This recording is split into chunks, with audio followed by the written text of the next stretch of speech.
Sup, Marcus? I've seen you in a minute. How you doing, man? Ravens fan. Shout out to you. Thank you for joining the live stream. Starting very, very soon. Appreciate y'all.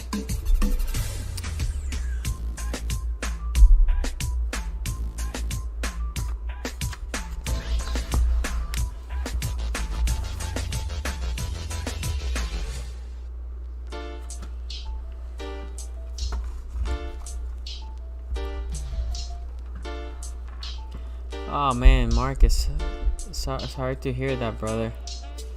Sorry to hear that. Hopefully you're feeling better, man. I know it sucks being sick. You're one of the strongest persons that I know, man. Holly Glorioso, what up? Thank you for joining the live stream. We're gonna start very, very soon as you see the timer. Again, it's funny to see this 25-second delay. It's just every time I'm seeing it, I'm like, oh my god.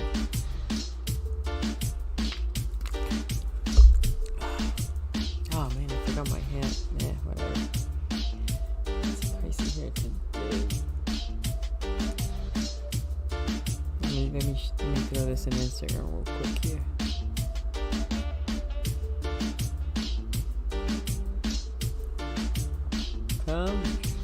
Come join the live stream. You can see we're about 44 seconds to start. Let's get it, man.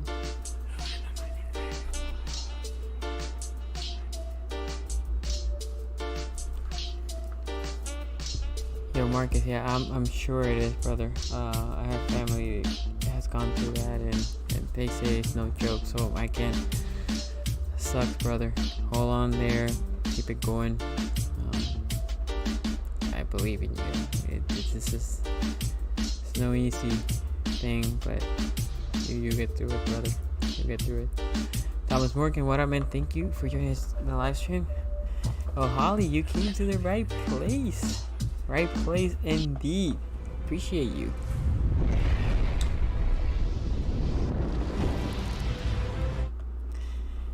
What's up? And yeah, no hat. My mohawk is looking a little crazy, but it's just fine.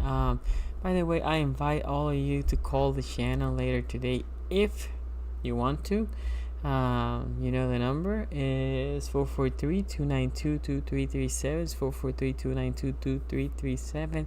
Just text me, and then you can come in and we can just talk over Raven stuff. If not, you know, today, like other since we're in this dry period, live stream will be short. There's not that many news from the Ravens side.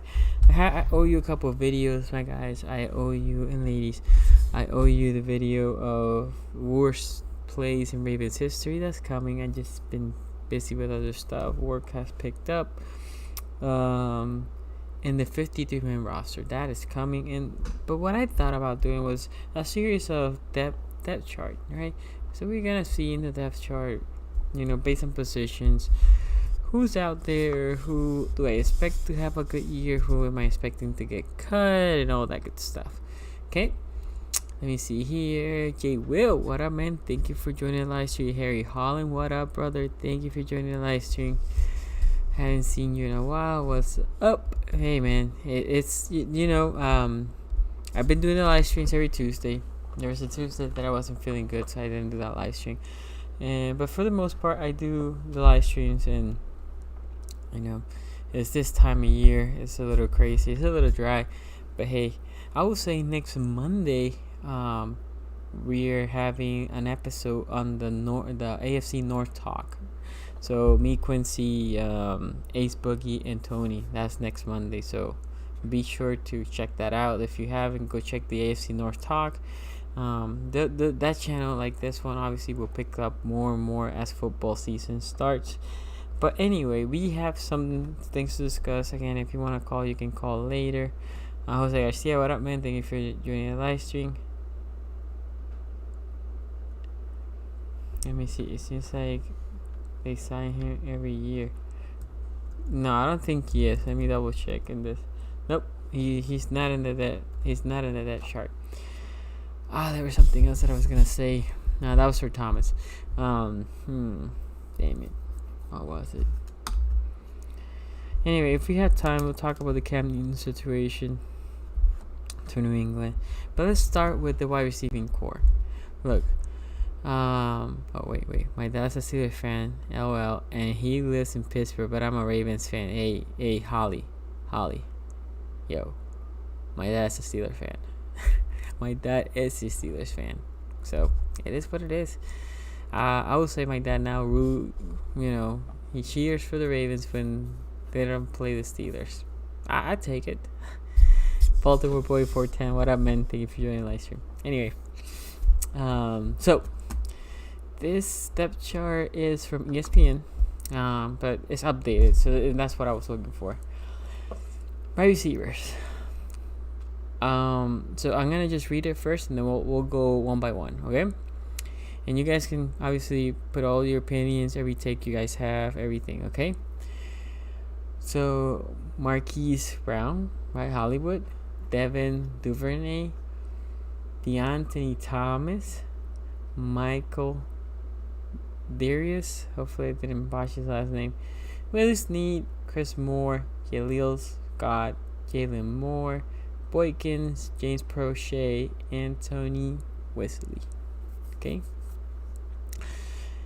Decent receiving core, unexperienced receiving core. If we're honest with each other, if we're ranking, let's if we want to just rank AFC North, since I don't have my good AFC North talk people here, if we're just ranking AFC North receiving core, we have a lot of potential.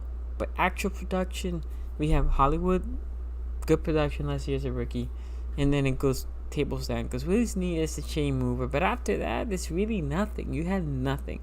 You think about the Steelers, they had Juju. They have the kid from Toledo.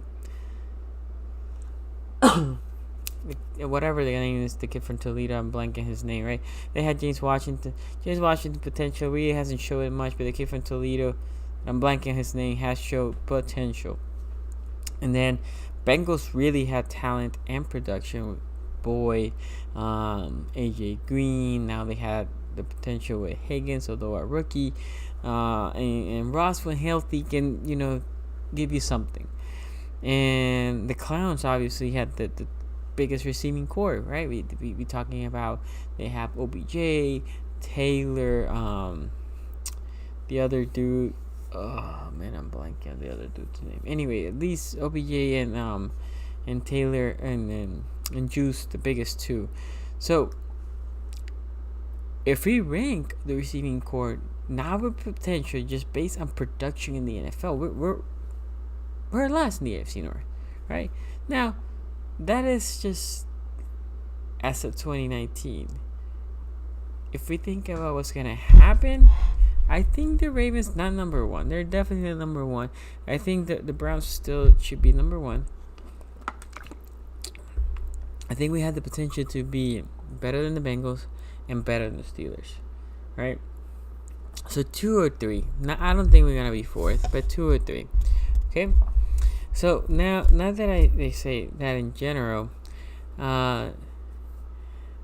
we are gonna go receiver by receiver. There's receivers I don't need to talk much, but there's a couple they might be bubble, right?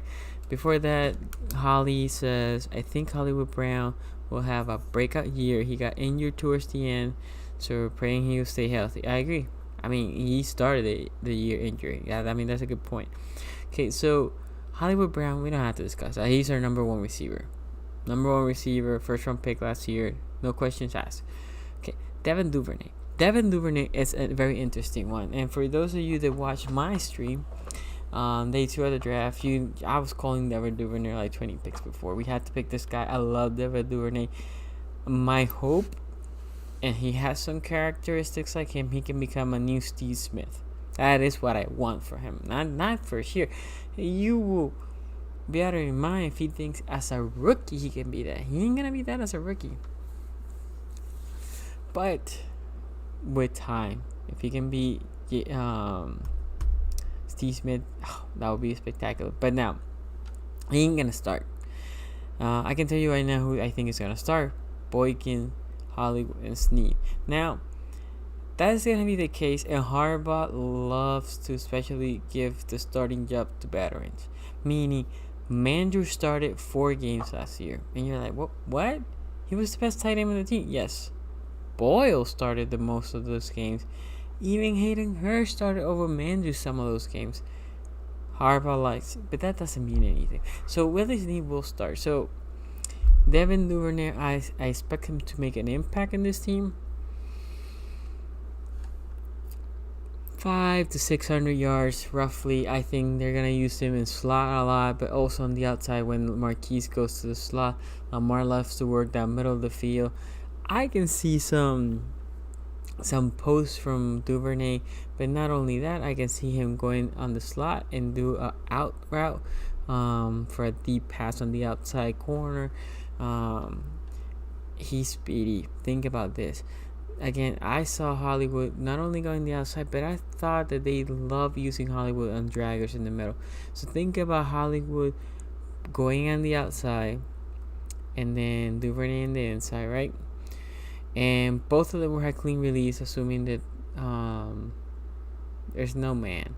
Or if there's man, but there's no press. If there's press, then you can do a bunch of other stuff to confuse him. But Hollywood does an in route or dragger, but more in the plant that foot, maybe 6 or 7 yards, cuts in, right? Now that corner that was watching him, probably giving him like 6 or 7 padding yards, is gonna react and cut in. And that same time, Duvernay plants that foot, cuts out, roughly in the 6 or 7 yards too. Out route, deep pass from Lamar. If there's no safety at the top, it could be a play that can go all the way. Okay, so Duvernay, I think, has a lot of potential to be really good in this offense. I'm expecting for him, like I said, around 600 yards, maybe 3 or 4 touchdowns. I think that would be great. I mean, as a third-year rookie, a third-round pick rookie, that would be spectacular. Okay, Jaleel Scott. What do I expect from Jaleel Scott? 0. I'm not expecting him to be in the team at all. There was a game last year that we went with 4 receivers. He was included in the ones inactive. He wasn't injured. He was inactive. We barely had receivers, and he still was inactive. Jaleel Scott apparently hasn't shown enough in practice. He hasn't shown me enough. Again, if you've been in this channel, you know my belief in Jaleel Scott. I wanted him to be good. Look, reality is most of our good receivers right now are small. I want another big, tall receiver that can be competent. He makes the team if the team could expand it, which is what I think the NFL should do. But based on everything I hear, the NFL is not going to expand the rosters more than what has expanded already. So Jaleel Scott ain't making this team. It's not. I know he had a lot of hype from a lot of you guys last year. He is not making this team. I don't think so. Jalen Moore, we don't have to talk about him either. He ain't making the team. So Willie Snead, I think Willie Snead is making the team. Willie Snead is not gonna get cut because of a couple of reasons. He's one of the few veterans. He's a good soldier in the locker room. He's a good blocker as well. But more than that, cutting him, having him in the team is the same cap hit. You cut him, all this money this year is guaranteed. So you cut him this year. Let's see this. I'm gonna tell you right now how much he is, so we can talk about numbers. I love talking numbers. Where's Snead? Willie Snead. His cap number is 5.412. If you cut him, his cap hit is 5.40 or whatever, the same number. Okay, cap saving is 0. Now you can no, I don't even know if you can do the split now. But still, you don't want to drag more cap for the future, more debt money, or not right now. Okay, so Snead is coming to this team again. More than salaries already guaranteed, fully guaranteed. Good soldier, good locker room guy, good blocker, and he's a chain mover.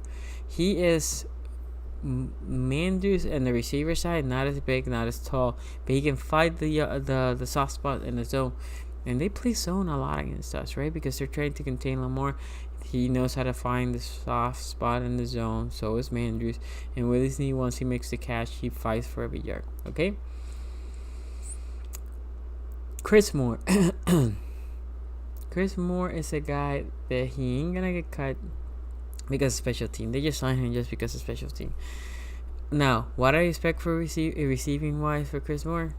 0. Again, nothing. He is not gonna be a factor in the receiving side. He is more if they need a receiver, because there's a lot of injury, they can use him, but he is not gonna factor in as a receiver. So yeah, I expect 0 Chris Moore. Chris Moore as a receiver has been trash for us. Let's be honest. I mean, he's been given the opportunity 4-5 years now with us. Nothing. Last year I was in the Browns game. Remember him? I mean, I'm watching this play in front of me. Dude's completely wide open. He steps outside, then he comes in, catches the ball, big play. I'm looking at the guys next to me like, that play is not going to count. Why? He stepped out of bounds. Awareness. He is missing awareness. Deontay Thomas ain't making the team either, which I'm happy about. He is, as a returner, a meh. The reality, I'm hoping Duvernay makes the return, or I think Prochet also has some return ability. So one of those two, you make the return, and you don't need that spot just wasting Deontay Thomas. He is not a receiver. He is a decent return guy. That's what he is. He's a decent return guy. Jalen Moore, we didn't talk about him either. He's not gonna make this team. Let me go for some of the comments, because there's a lot of comments that has come here. I love Snead. He's pretty good. Yep.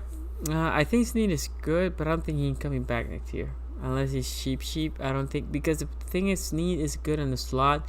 That's where Duvernay thrive. In theory, I saw the best Hollywood Brown is deadly in the slot too. But not only that, Prochet also is a good slot guy, right? So there's a lot of people competing for the slot that's gonna be cheaper than him. That was from Holly. Chris says, "Up, man? How you doing, man?" But yeah, I didn't do anything. I forgot to put the hat. The mohawk. It's not going right now. Yulia not making the team. No way. Exactly. I agree with you. Shout out to you, Joshua and Chris. Our tight end seems taller than our wide receiver. Why is that? We're gonna discuss that soon, Holly. We're definitely gonna discuss the tight end. But tight ends are big. If you think about the NFL, tight ends are a bigger receiver. Most tight ends are bigger receivers. Now, I'd like my tight ends to also block, but that's the trend. There's very fewish tall, good receivers, but if you have it, they are deadly, because in the red zone, if you get high point, you throw that ball high, man, like that's the thing with DeAndre Hopkins. That's what AJ Green also killed us so many times, right? Landry's pretty big too.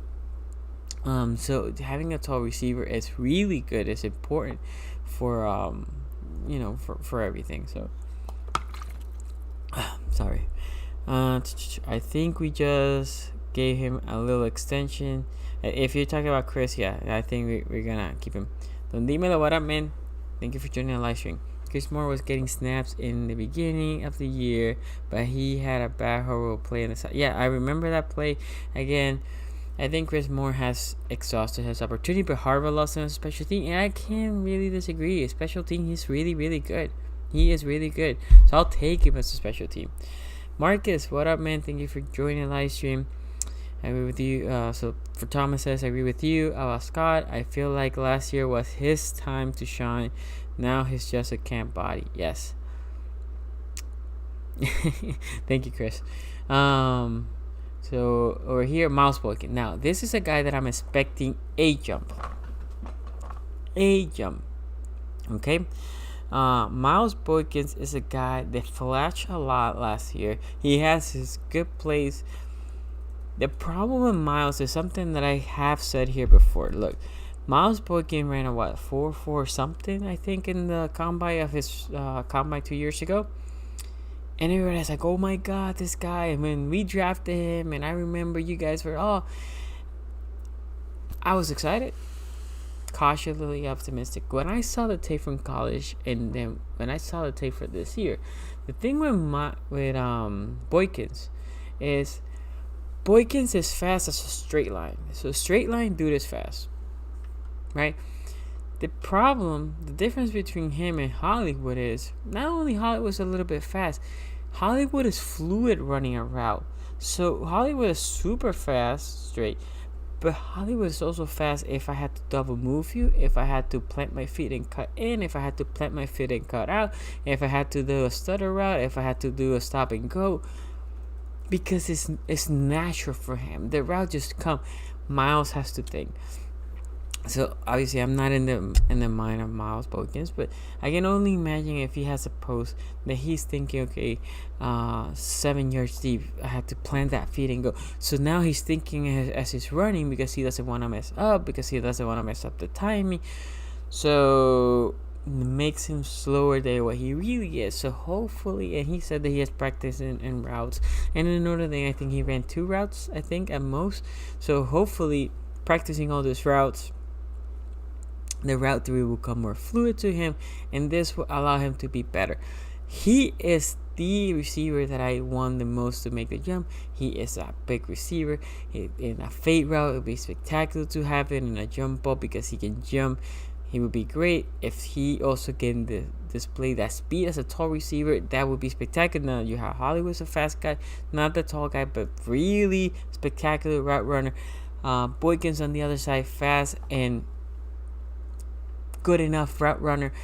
That would just help drive that the offense, the passing game, and spectacular. Not only that, the great thing with Boykins is he is a bad MFer as a blocker, and that is such an underrated, especially for Baltimore, right? We run so much. So think about this: Boykins is on the outside. He's running a curl route, and Lamar's looking to the right. Nobody's open. He spins left. He starts to run in the left side. Boykins is there. He sees it. That corner ain't gonna get past Boykins. Boykins is sealing that blocker, that corner. Boykins thrives as a blocking receiver. So if he can put the receiving side, he can show better. Ooh, it's gonna be great. Boykins is a perfect receiver for this offense. So he just needs to develop a little bit more as a receiver, especially that route 3. His hands, I had no problem with his hands, and he made plays last year. I just need him more. I think he will be fine. I think he will be getting his chances this year. James Proche. Look, the reality with Proche is I love everything that I saw from Proche. My question with Proche is, can he do what he did in a small school SMU in Baltimore, in the big leagues? He might. Again, when I watched the tape, and remember I was doing SCG in the morning, and I was doing, I did so many. And Proche was one of the ones that I did. Duvernay also. And then I remember falling in love with Duvernay. So with Proche, my whole thing was like, dude is not as big as I want to. Meaning he's 6'1", but for the NFL, can he be sustained? Now, Duo's all muscle. He's a little bit lean. I would like him to bulk up a little bit. He plays quasi-fast, but not as fast as obviously Duvernay or Hollywood. I think he's a really, really good guy for the slot. But what I saw was he is a contested catch guy. He plays physical, tough. Blocking side and the run side, he puts effort. He can not. I think Boykins is the best blocking receiver, but Proche, I can see him getting to that point. Duvernay, I mean, he tried. It's better than some receivers don't even try. Actually, some tight ends don't even try either. So saying that, I think Proche can be impactful if he can make that transition. Now, he was a 6th round pick, right? I'm not expecting him spectacular numbers for him. If I can get between 300 and 400 yards from him and a couple of touchdowns, that would be great. Because again, you're like, damn, Sonny, that's low for Proche. And then with Duvernay, I think I said 600, around 600 with 4 or 5 touchdowns. That's not that much. But between both of them, we're talking about what?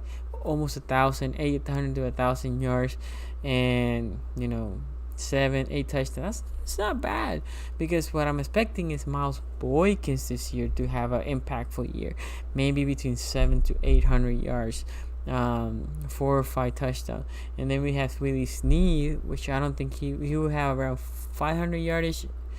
and a couple of touchdowns. And then Hollywood, I'm expecting to cross the 1,000-yard barrier, maybe around 1,100 and around 8-ish touchdown, right? We haven't talked about the touchdown, the tight ends yet, right? So that is a lot of production on the passing game. And then last but not least, Anthony Wesley. Look, Anthony Wesley had a lot of promise. Another tall guy. In my opinion, it's just me, I thought he'd show more promise than Jaleel Scott. If you tell me right now, I'll cut Jaleel Scott and keep Wesley. Wesley is going to also get cut. I think he's going to be in the practice squad. So when it's all said and done, the receivers that I have making this team is Hollywood. So Hollywood, Duvernay, Snead, Moore, Boykins, Prochet. 6 receivers. Okay? If Wesley or Scott or somebody else kills it, then maybe we can have a 7th. Obviously, once I make my 53-man roster prediction, I can smooth this out a little bit more. But right now, I think those 6 make the roster. Let me see some of the comments here. Andrews and Boyle are 1 and 2 tight ends. Excited to see who's 3. Probably Scarf. I like what I saw for Scarf, and actually that's a good segue because that's my next topic here. Gerard says Nick Boyle is one of the best blocking tight ends in the game, no question. I mean, I think Kittle's probably the best, but Boyle's at least top 3. Would you rather have Miles Boykins or Boykins? I don't know yet. Claypool's so inconsistent. I remember saying to you guys, Claypool's a boom or bust guy. Boom or bust. But I already saw some of the boom from Miles Boykins, and that blocking ability, just because of that, I think he's worth having on the field, and he's dangerous because he can leak out and have an explosive play. I'm talking about Miles Boykins. That muscle memory will make a big difference for Boykins. I agree with that. Tori, thank you for joining the live stream. His game speed is slower. Yes, and that was what I was saying. His game speed is slower. It is because he's thinking. He is thinking too much, and you know, if you're thinking that much, then it doesn't come natural. So your game speed is gonna get slower. Here, so I want to see what's happening here. So I don't know why. So Tony, I don't know why one of your messages got restricted. Okay, so I think Miles Boykins was raw coming out of Notre Dame, and he isn't fluid because he's still thinking about his supposed to. Yeah, and I remember pre-draft, before we drafted him, he had a maybe it was a Bleacher where somebody had a interview with him, and he was saying how he only ran 2 routes, but he said, which is typical, I can run all the routes. I don't know about that, but all I need him to do is the routes that he's gonna run to make it fluid. So let's say obviously he can do a go route, but let's say he's gonna do post, maybe curl, out route, and stop and go. So let's say that we're just gonna do 4 routes for Miles Boykins. I need those 4 routes to be on point, right? Hollywood right now has a bunch of routes. I'm not gonna ask Boykins to be Hollywood, meaning route tree, but give me those 4 routes, but run them well, right? Run them smoothly, right? It could be different routes. So this is more saying that whatever it is, if it is that he's going to concentrate in a smaller amount of routes still for year 2, and then for year 3 you can expand it, just give it to me fluid, because I want to see your just be second nature, right? Okay, so in this perfect example, I'm teaching right now my daughter to ride a bike, and I'm telling her, look, she keeps washing her pedals. I said, you don't need to wash your pedals. You always, all you're doing is pedaling. Right? She still feels the need to look down, right? And that's essentially what Miles Boykins is. She's looking down. Where do I need to plant my foot? When do I need to cut? No, that should be natural, right? She's getting to a point that she puts her feet on the pedals, start pedaling. That you don't have to look down. You just look forward, and that's what Miles Boykins needs to do. Because as you're looking forward, you're looking at the receiver, and if you're trying to do a double move, you're looking at the receiver. And once you cut to the right, receiver, if you do it right, because it's fluid, the corner tends to then break to the right, and as soon as he's breaking to the right, a foot go to the left, and it's gonna open the window for Lamar to hit. Okay. Holly says, I'm curious how long it'll take us to win another Super Bowl, but on the Lamar, I mean, we're close. So we're knocking on the door. So now there's other teams there with us. So we need now we need to surpass the hurdle of the playoff, right? Can't be choking on the playoffs. We need to surpass that mental hurdle. Once we get there, we should be fine. We are in the window. We need to push forward. We need to, push to win it all.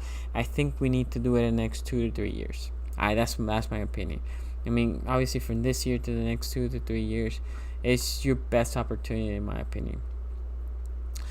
Prochet will be a great possession receiver. I agree with you, Marcus, and this is why I think he will be better suited in the slot. I would love to see more deep passing for Lamar, and I think you will see that, especially if defense want to play him tight near the line of scrimmage. He's gonna open up, and look, Lamar has a sneaky powerful arm. Well, don't be sleeping on Lamar. Prochet and Duvernay are both 200 pounds. Yeah, no, I know, but the difference is, Duvernay. I can't remember the height, but Duvernay looks stocky, right? He looks shorter. He looks more stocky, versus Prochet looks a little bit taller, more leaner. But I think Prochet will be good, and like Hollywood putting pounds this year, I think it was a must. I remember y'all wanted Mims in the draft day. I see y'all liked up, dude. Okay, so I still look. I'm not gonna get into the running backs today. I still would have preferred, and time will tell if I'm right or wrong. And if I'm wrong, I'll let you know. I love J.K. Dobbins. This is not me saying Dobbins is not good. I thought Mims there because we are missing another tall receiver and still getting Duvernay. This is not me. I would have been fine with Mims and Duvernay.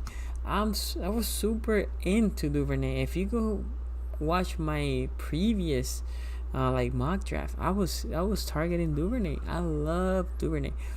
So, but I still think Mims went to the place where a lot of talent dies.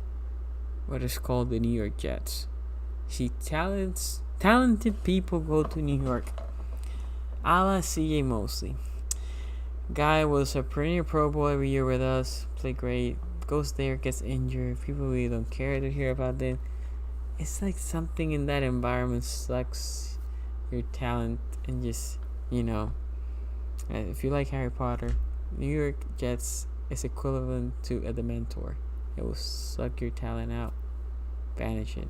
That's why that franchise sucks. I mean, you would think now without Tom Brady in the division, they should push more for winning the division. We'll see. Time will tell. Claypool can get open. He has contested catches all the time. Yeah. I mean, this is why a lot of people were saying Claypool's a tight end. Again, time will tell. Duvernay should have been taken higher in the draft.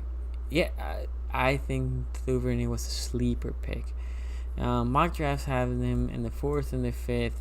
Watching his tape, I thought he was roughly a second round. And I thought Mims was an early second. Again, time will tell. Mims is just raw as Claypool and can get a case at the drop. That was his problem. I do agree with that. And we came out with having Perriman, so Harbaugh probably still has that fresh. I got it. I got it. And the J.K. Dobbins is great pick too, especially because of the following year you can get away from Mark Ingram. I love Mr. Mark Ingram, but cap wise, we're gonna have 2 big ticket items next year, Judon and Stanley, so we need to start shading some cap. Okay, enough about the wide receivers. Let's talk about tight ends. Okay, where's the and I apologize because you're gonna start hearing fireworks because I hear people right now doing fireworks behind me. Okay, so there is we're missing one tight end here. Okay, so ESPN has Mark Andrews, Nick Boyle, Charles Scarf, Eli Wolf, and Breland, right? So Mark Andrews, Nick Boyle. We don't have to say anything about those. Right? Mark Andrews is effectively wide receiver 1. I know I said that about Hollywood, but Mark Andrews is the person that Hollywood likes to go more. Now, Mark Andrews, I would say, gets a pass for us Baltimore a lot. Mark Andrews dropped a couple balls, critical balls last year. He needs to fix that.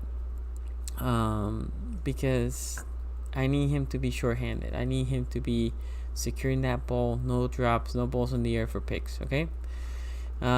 Nick Boyle, less involved in the passing game, but hell of a blocker, so very key part of the offense. I would like to see him a little bit more feature in the offense.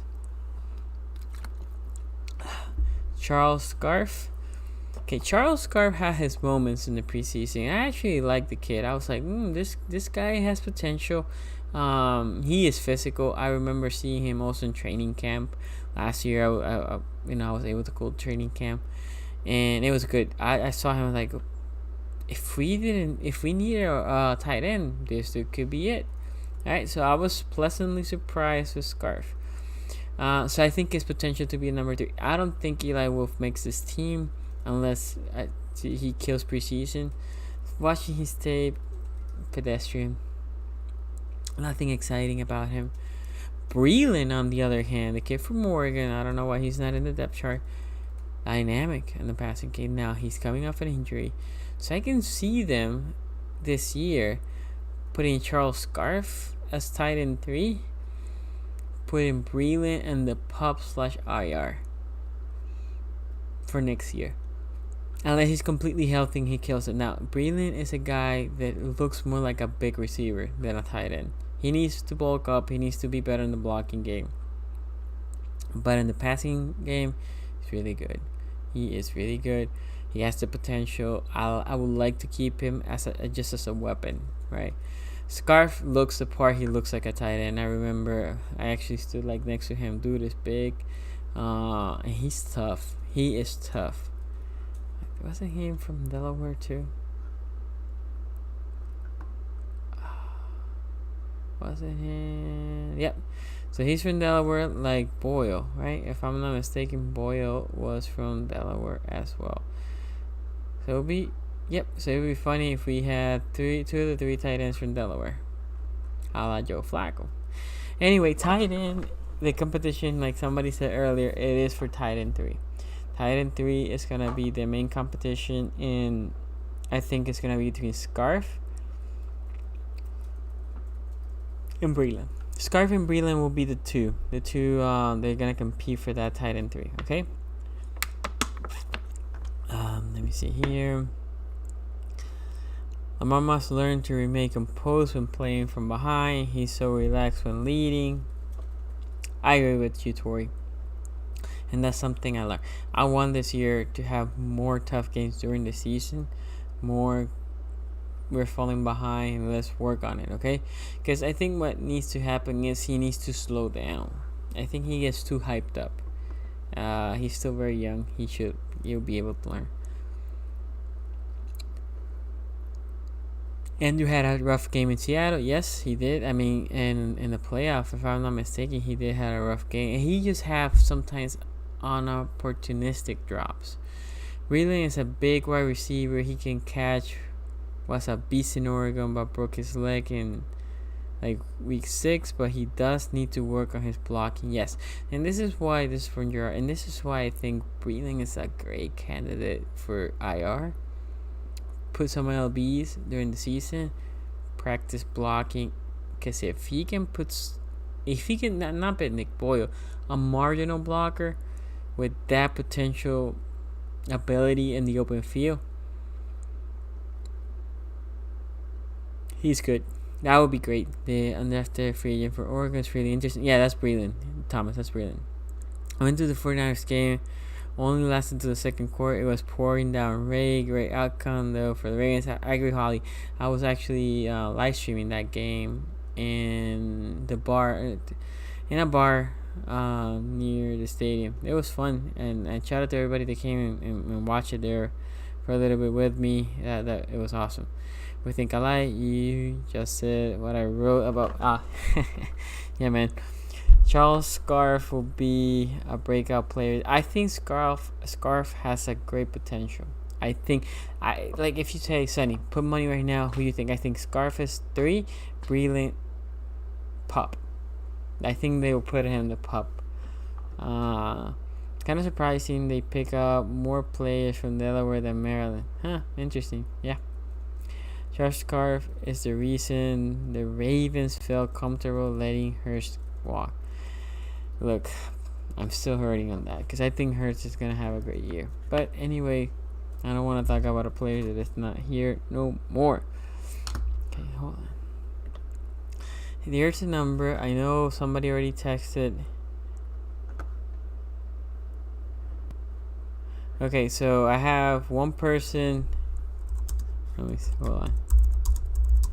I have one person on the queue. If anybody wants to be on the line as a caller, please text me right now. I can put you because I'm winding down the show, and that way I can put you in case you wanna talk. Okay, so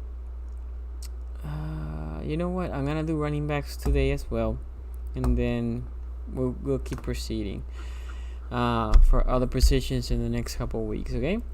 Running back, Mac Ingram ain't going nowhere. Yes, if you cut Ingram, where is he? There's savings. 2.2 in savings. That's nothing. You know, Dobbins can be great. He's still a rookie. It's the same thing with Duvernay and all the other ones. They're still a rookie. There's a learning curve. Although for receivers, it's less big. Or sorry, for running backs, it's they seem to be able to, assimilate quick, but still, Mark Ingram ain't going nowhere. Jake Dobbins is not going to go nowhere. Obviously, we just drafting. I think Gus Edwards staying. Can we trade it if somebody really needs a running back? Sure. But look. Edwards counts $750,000 to the cap. Not even $1 million to the cap. He ain't going nowhere. And I think Hill is here to stay. I actually think you carry 4 quarterbacks. 4 quarterbacks, and I'm gonna do the 4 running backs. And I'm gonna do the quarterback because the quarterbacks is the reason why you're gonna carry 4 running backs. Obviously, Lamar Jackson, we don't have to talk about him, right? He is the MVP. He ain't going nowhere. He's your starter. Griffin, I thought it was a potential for us to cut him, but I think he's going to be year 2. Somebody's going to be hitting the practice squad this year. Trace McSorley or Tyler Huntley. One of those is going to be. I think probably McSorley. He looked good enough last year. I think he will have a quasi-leap, but meaning not that he's potential starter. Now, if he can push Robert Griffin the third, that would be great. Because in theory, then you can keep McSorley as number 2, then Huntley as your practice squad. But more likely, RG3 stays as a number 2. And I like RG3 as a character guy and all the other stuff as a locker room, as a mentor for Lamar still. And then you can pick Trace or Tyler, one of the two, at whoever's better. But I just say Trace McSorley last year showed enough that he should be your 3rd quarterback. I think he's going to be a practice squad guy.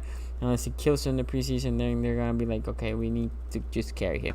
I think that's why you put 4 running backs, because you carry only 2 quarterbacks. And you say, why do you need 4 running backs? Well, first of all, running backs tend to get hurt, tend to get injured. Gus Edwards, again, he's super cheap. I don't know how much Justice Hill is. Let me double check, but he's probably a little bit more expensive, I will assume. Oops. Yep, Justice Hill is a little bit more expensive. He's $860,000 against the cap, so it's a little bit more. But neither of them are gonna cost you this much money that you should not keep them. And then next year, when you cut Ingram, you can still have Gus Edwards, which will have 1 more year under us, and then you still have Hill, right? And then you have your 3 running backs cheap, right? So that's what I think. That's why I think you keep him. I called, but my dog are making too much noise. Okay, no problem, man. J.K. Dobbins is Ray Rice. They run alike and similar. Yeah, I said this the other day to somebody. I said he is a Porsche man Ezekiel Elliott. Not as good as Ezekiel, but not that far behind. Expect more 2 tight end sets with the addition of the 2 new wide receiver addition. Yeah, probably. Dobbins didn't catch the ball a lot at OSU, but neither did Ray Rice at Rutgers, but he can catch. Okay, so let me start calling.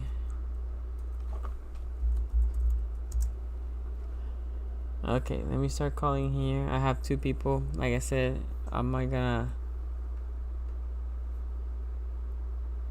Why is not sounding? Oh, there you go. I was gonna say I can't hear anything. So, yes, another good way to stash them is in the IR. Yes, I agree with you, Thomas. That's another possibility.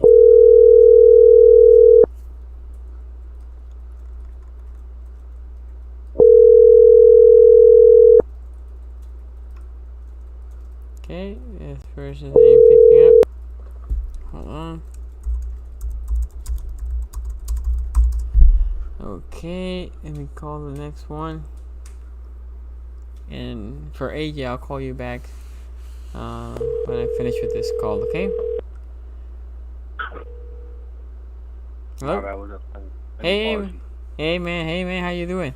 It was weird for a moment because I can hear your voice and I can hear a ringtone, but I'm assuming it was on the. Yeah, I had to pause you. How you doing? You was on the playback. I'm good, bro. Hearing you talk about the wide receivers and the running backs. Mm-hmm. So, do you think that the Ravens might mess around and try to get a solid free agent, or you think they're just gonna roll with who they got with the wide receiver core? I think they're gonna roll who they got with the wide receiver core until they see them in practice. I'm not expecting them to sign anybody. Now, once in practice, they're gonna try to confirm what they see from Duvernay and Prochet on the field. If they see that one of those two are not up to par, then yes, they might get a veteran. But I think it won't happen until they see them on the field. Once they see it, because remember, we have really good corners. So they're going to be battle tested in practice, right? Harbaugh's going to say, hey, Marlon, go against Hollywood. That gives Hollywood practice. But also, let's say Duvernay is, they want, when he goes to Sut, they're going to say, okay, Marlon, you take him for a little bit. Then Tavon, you take him for a little bit. Then Duvernay, hey, go to the outside. Jamie Smith, go check him out. I hope Tavon is fully healthy, too. Yeah. If Tavon is fully healthy, that's going to be... Yeah. It's going to be nice. Yeah, because Tavon is just a on better... a quick note, do you think we're going to see a variety of Jimmy at the free safety? This is just quick side talk. Or you think he really going to play a lot of corner and they just talking about the safety kind of to just get people thinking? Like, where you think a majority of his snaps going to be? I think the majority of his snaps are going to be as a backup corner. I think he's gonna be right. He's gonna be the rotational guy in packages where you're gonna put more DBs and passing situation. Yeah, you might he may see be him back there. He may be back in there. the safety-ish position. Jimmy Smith's still really good. What's gonna happen is you're not gonna tax Marlon as much. You're not gonna tax Peters as much. So when they need a breather, who's gonna be there? Jimmy Smith. They're gonna really alternate? You think they sometimes just alternate series? I think not serious. I think it will be more like when they need a breather. Let's say Marlon. So a couple plays. Yep. Let's say Marlon went toe-to-toe with OBJ on a deep pass, right? And before that has been guarding him, and he went a deep pass, so Marlon probably spent a lot of energy because he was running all the way down to the field. So instead of leaving Marlon for an extra play, you can say, Marlon, come out, take a breather, Jamie, go in, right? And they probably in those plays take also OBJ out, right? Because they just take a breather, take some water, and go back in, right? So that's what I'm expecting, same thing. So he will be your de facto rotation. Also think about this when they're gonna pull Tavon Young, because Tavon Young also will have to be eased to it. Marlon Humphrey looked to be the de facto slot guy, so I expect Marlon to be slot also outside. When they push Marlon to the slot, you're gonna see Jimmy Smith to be the outside guy, and then you're gonna see those three. I didn't think about that. I didn't think about that. That is smart because Tavon, and he might get hurt. Lord forbid. I'm not on wood, but I know. Lord forbid. Cause But like you said, if you do thinking about Marlon there, but I know really, man, like Marlon, he don't thrive there, man. He thrives at the outside. He do not like. You already know he kind of struggled with that deep ball, and it's like if you ever played cornerback or safety in real life, or just not even high school or collegiate level, like.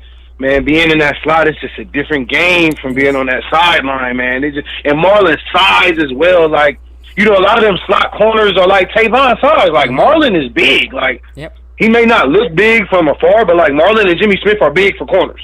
They are. No. Marlon's a beast. Look, the reality is our best slot corner is Tavon Young.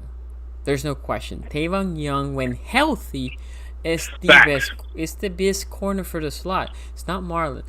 So Marlon, no. I will say Marlon is this. Marlon is an A+ outside corner, and a solid B as a slot corner. That's He definitely goes down at the slot. Yeah. Yep. It's the same thing if you think about Chris Harris Jr. He used to play in Denver. Now he's in the Charger. He used to be an A+ in the slot. When Denver got injuries, they always kick him on the outside. And the outside, he was a B corner. He wasn't as great. He was an all-pro slot corner year in, year out. You put him in the outside, he was a B, a solid corner, but not the best. And that's what Marlon does. But he is better as a slot than Jamie is, and better than Peters is. So when Tavon Young cannot play he's the best option. Yeah, he's the best option of those three, yeah. Now going back, if you just got Jimmy Peters, and he's the best option out of them, Yep. Going back to receivers, I think they're going to just see how those two young bucks do. They know what to expect for Snead. They know what they're expecting Hollywood to take another step forward. And then the other guy that they're gonna see how he is playing in training camp is Boykins. If those guys are struggling, then definitely you can see a push for AB, but definitely if not AB, another receiver. Right. Do you feel like how much of the percentage do you think it falls on Greg Roman, Lamar, and Miles Boykins for him to excel this year? Because I feel like a lot of people be on Miles a lot, and like I understand that, but it's like sometimes, man, because you know Lamar is the MVP, but you know we really fans, so we really watch. Sometimes Lamar will miss him. Sometimes I feel like they don't scheme him up. So how much percentage do you think it's on also Lamar and Greg Roman for Miles to really take that step? Yeah, that's a great question. I think I will, if category-wise, I would say last Greg Roman, because Greg Roman is just seeing who is the people that I can depend the most on game day. So that's the people I'm going to give the opportunity, right? Second's Lamar, because Lamar does tend to favor their guys. You will see people sometimes open, but if Mandrew has a window, doesn't matter that the other guy's open, Mandrew has a window, and he will force a little bit to Mandrews. Same thing with Hollywood. Those are his boys. Hollywood and Mandrews, those are his boys. Now, I think if Boykins becomes fluid in the route running, and that's on him. Yeah, I heard you say that earlier. Then he should be able to take a big leap, because now he can play fast, and he's the only big guy. So in the outside, so he can say to Lamar, "Look, I'm gonna be there. I can beat this guy, and throw it high. I'm gonna come up with the ball." And we're missing that so badly. We are missing that. Remember, Flacco had my guy damn it, Anquan Bolden. All Flacco did was he was just a beast. He wasn't even that big. He was just a beast. But he was a bully. He was a bully. Yeah, he will push you out, right? Yeah. Right. So Boykin doesn't have that personality, but Boykin is way more athletic. So if Boykins can be that guy, I think he got a couple inches on him too. Oh yeah, that's what I'm saying. If Boykins can be that guy that Bolden was cover, but Flacco's like, I'm gonna throw it to you because at worst you're not gonna make the catch, but you ain't gonna let that guy make the interception, and you are probably gonna get that catch. I need Miles Boykins to be that guy. So yes, can we bring a receiver? If you see us bring a receiver, that means those three guys, at least two of them are struggling, and you just need another guy. Yeah, I feel you. Who do you think is going to step up for that tight end role? Do you think we see Boyle in the passing game more? Because he's pretty reliable. Like when he gets the ball, he usually catch it. A couple times he got some yak. Yep. So I think they're gonna make Boyle TE2, meaning they're gonna try to scheme some plays for him, probably some block and then probably kick himself to the flat. Or if the middle is open, like sometimes happen to Mandrews, he can just go like a go route from the middle portion of it, because he's short-handed, and then he likes to hurdle people to make some catch. But at worst, if he can give me consistently just catches enough that people can respect when he's there, that would be great. So I think Greg Roman knows that, and I think Greg Roman is gonna just make sure he's not only there for blocking, right? Because you need to have that element of surprise. Right. All right, this is my last question because I don't want to hold everybody up. It's referring to the running backs. First off, what do you think the carries are going to be like per running back? And then also the second part of the question is like, do you see us spreading the field more open, spreading the field more, empty back sets, one back set, spread out, multiple four receiver sets, getting the running backs involved with quick routes out of the backfield, opening up the passing game more? Like, do you see us kind of getting to that, or do you see us kind of like, or the Ravens kind of like sticking to more ground and pound game, spreading out here and there? What do you kind of think the offense is going to look like this year? Okay, so first question on the running backs, I think it's going to be close to 40-40 and a 20% that is between Gus and Hill. But 40% Ingram, 40% Dobbins. I think that's the reality. Now, on the other, are we going to be spread offense? I don't think we're going to be a spread offense on a normal basis. But if a team plays us tight and they're just putting everybody in the box, we're going to spread them up. Because once we spread you up, we have speed on the receiving side. We have decent speed on the tight end too, and the running backs are speedy, so we can spread you up. And even if we leave a running back, we can leave the running back there, and the running back can do a wheel route from the backfield, or we can just split him out. Mark Andrews has really good hands. I think Dobbins also has decent hands. But if you have Miles Boykins, if you have Duvernay, if you have Hollywood, Mandrews, and I don't know, Ingram or Dobbins, those five just spread out like that just creates chaos on the defense. Because look, you can start with those five and you can put Mandrews playing tight, and then you can have Ingram in the back, right? And then they're gonna go, with quasi running defense, and then you spread them out. And now what are gonna do? You have too many people for them to cover, because they probably have two linebackers and safety playing close. And if you're gonna be a team trying to play close against the Ravens, that's how you're gonna beat them. You're gonna spread them out, right? And then Lamar can still run, because once you spread them out, they might panic and go way back, right? Because they don't know where we're gonna hit them from. And now that they're open, now Lamar can just go. If nobody's open, run. As soon as they run, all those guys that are up in the field, they can be blockers, right? So I think, no, we're not going to use it like as part of our day-to-day offense, but we're going to have it there. You might see it once or twice in a game. But if a team decides to, you know what, we're going to play them close, like quasi what the Titans did, we're going to open it up, because we're going to mismatch them. We have the weapons to mismatch with teams. We are really good in the running attack, and if you want to play us close, we still can run on you, but we can definitely pass on you. Right. Well, yeah, man, I'm not about to hold you up no more. Appreciate your time, Sonny. Keep doing what you're doing. Your channel going to keep growing. Thank you, man. Hope we got a season. Hope the season goes smooth and everything. It's still looking kind of questionable. I think if I was a betting man, I think we have a season with no fans. That's going to be real. Like, I just know that's going to be real weird. It is. I've been watching soccer. Like, I wonder how, what do you think would be the biggest, this is real life, the last question. What do you think would be, the biggest difference with the players with no fans? Like, how many players do you think are going to be negatively affected by that? And how many players do you think are really going to be able to stay focused and, do what they need to do and execute? It's going to get affected, because also now you're going to hear the quarter. If Lamar goes to audible out, you can hear him, right? So if you really study the other team, that's going to affect. So even that might help the defenses a little bit. Also, there's no home field. I'm hoping they let them pump some noise, because it's just, if you ever play in a game, a pickup, it's fun and everything, and that's what it might feel with no fans. But when you're playing some sort of competitive game with fans, I mean, even if you're playing just small fans, because obviously none of us are playing sports or professional sports, But you feed out of that, right? You hit a big play and you want to hear your fans, or even if it is the opposing fans, just shutting them down. That pumps you up more. So it's definitely gonna take an effect. How much, I don't know. I would say the Ravens do something. Harbaugh is very big on the mind, and Harbaugh will have life coaches or whatever they need just to get the players in tune with the reality that we're living. Yeah, well, I ain't gonna keep holding you up, but I hope they can do limited fans, because I know that's gonna be weird with our fans. But that's keep doing what you're doing, Sonny. Stay at it, man. Stay consistent, man. Take care, bro.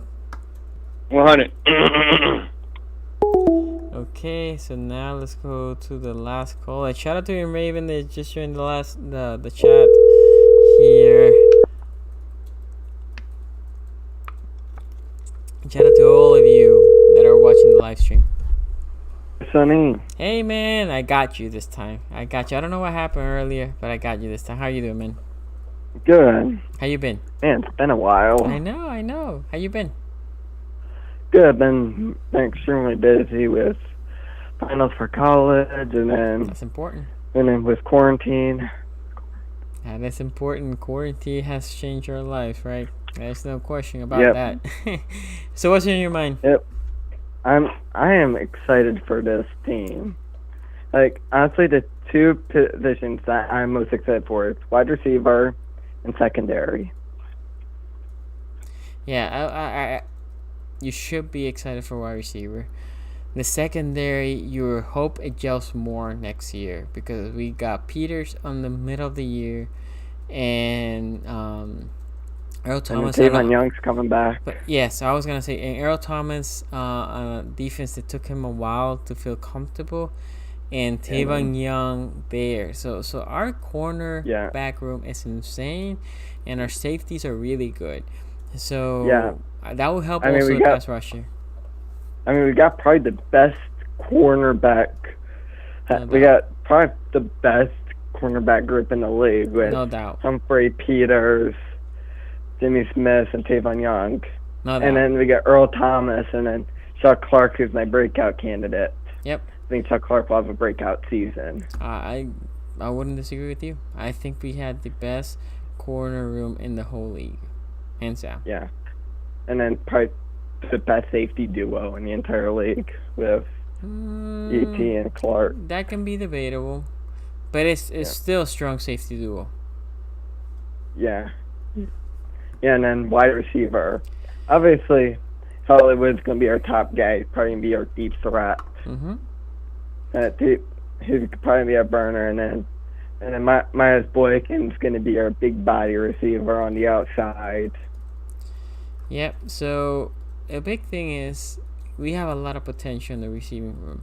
Is getting that potential to translate to the field, and I have faith in the guys. So, but yeah. So right now, when I debate with other teams, fans, or YouTubers, they know, but who you trusting? Yes, it is a bunch of rookies. I got it. They haven't done it yet, but I have faith. Yeah. I have faith. I think we have potential. We do have a lot of potential in the wide receiver room. I'm hoping that's translated in the field. Yeah. Hollywood's gonna be our big deep threat, the fast guy, the Tyreek Hill, big deep threat down the middle of the field. I think this team has been built to have very, very little limitations.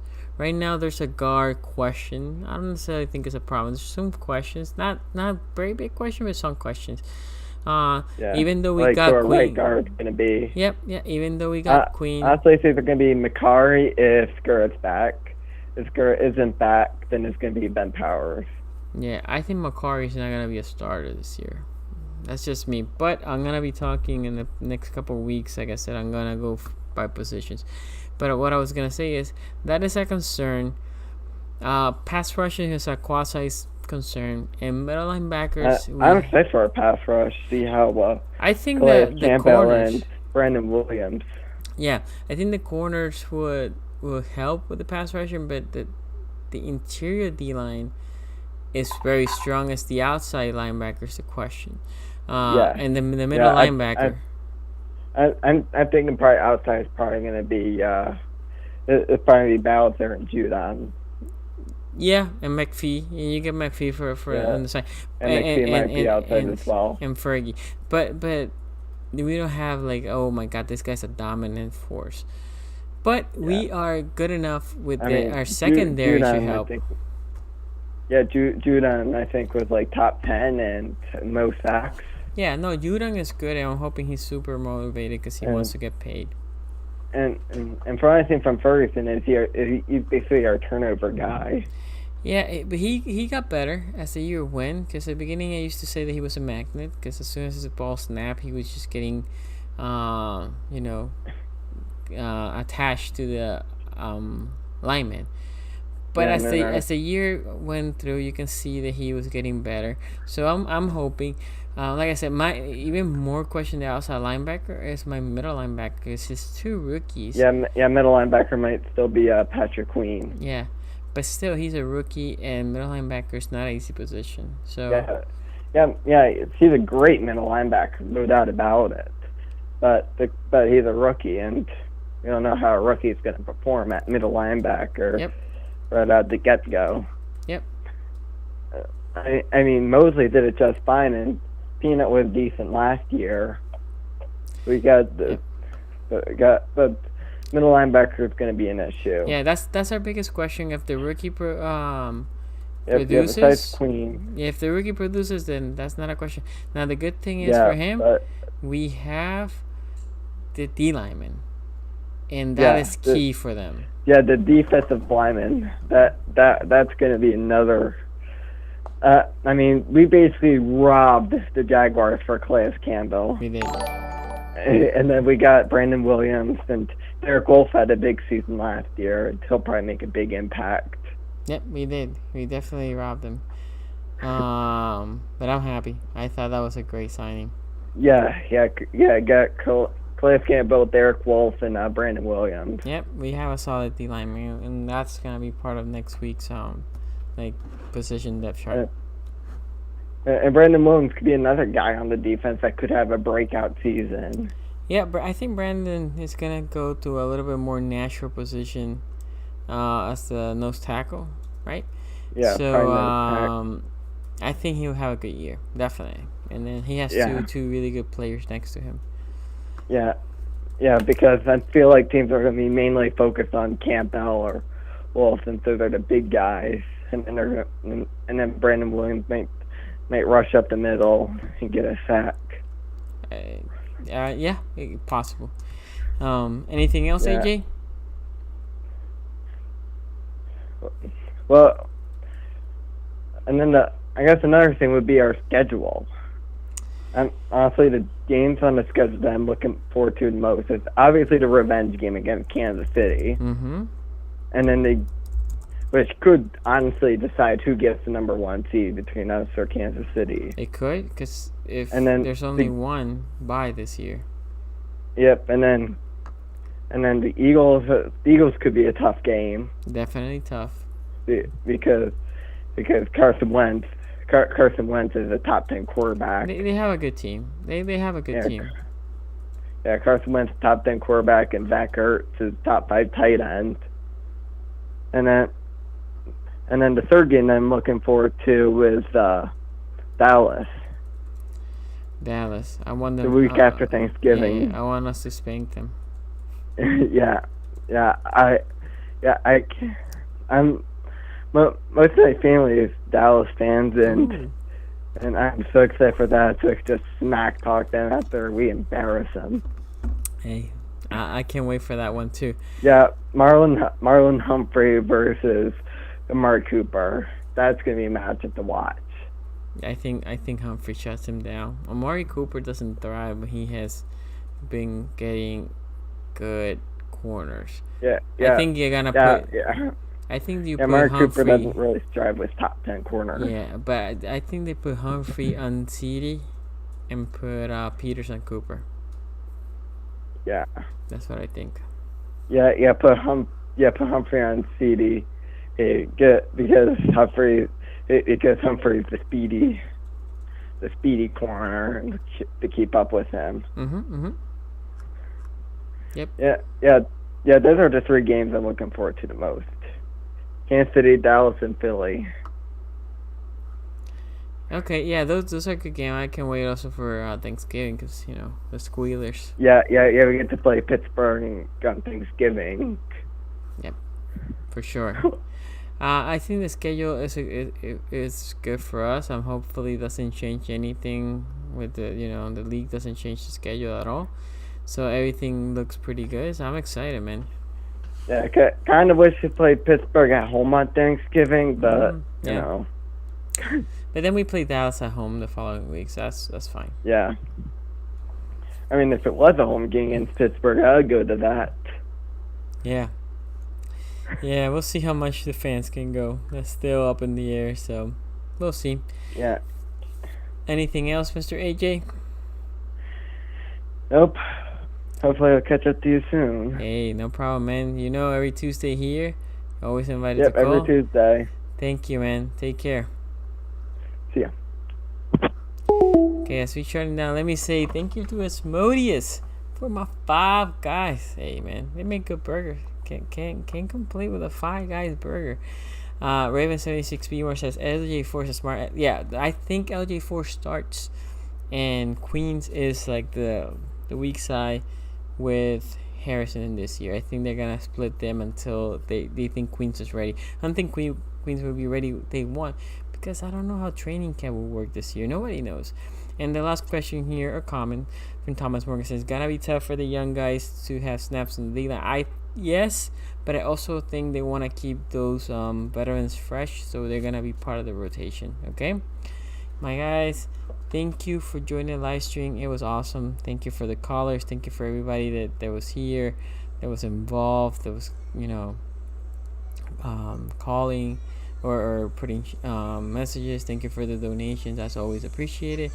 Hey, tomorrow Joe Newell's channel. Monday we're gonna be on the AFC Talk and the AFC North Talk on that channel with Quincy, Tony, and Ace. So be sure, if you haven't checked it out, go ahead and subscribe. Go follow me on the social media, Facebook, IG, Twitter, szg.sports, all of them. You can always DM me with questions. I know a lot of you do. I try to reply. I'm hoping usually during the day to reply. As soon as I see the message, I reply. And if you're online, I've done this with some of y'all. We interact, question, and we go back and forth. Okay, thank you for joining the live.